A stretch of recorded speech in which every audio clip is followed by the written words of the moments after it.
Welcome back to HMO TV, Sembang Belakang Pentas, dan bersama saya yang paling hype malam ni, yang paling havoc malam ni, the one and only Keep Step.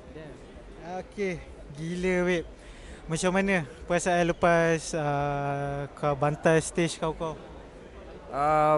Perasaan aku best gila, chaos. Aku suka chaos sikit. Aku nampak ada orang yang dah hafal lagu aku. Keep streaming my album Step Per Season. Malaysia represent. And apa moment paling gila atas stage untuk malam ni yang kau takkan lupa lah? To be honest, yang paling gila yang semua naik atas stage tu, last kali tu. Itu gila tu, itu gila.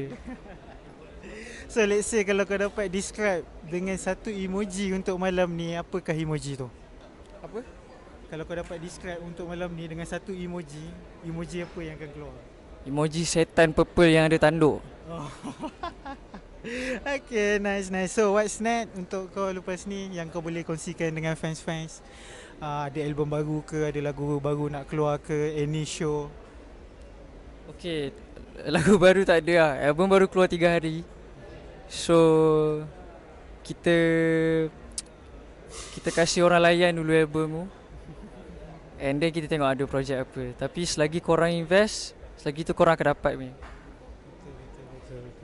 So bila sebut je Jerat Bintang, so untuk malam ni kita buat show untuk Jerat Bintang, apa yang kau rasa sebenarnya bila sebut je Jerat Bintang?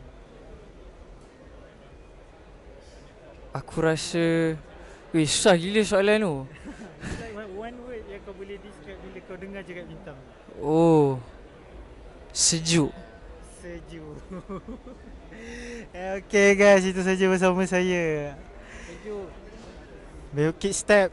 Memang malam ni dia paling havoc. So shout out to HMO TV, Sembang Belakang Pentas.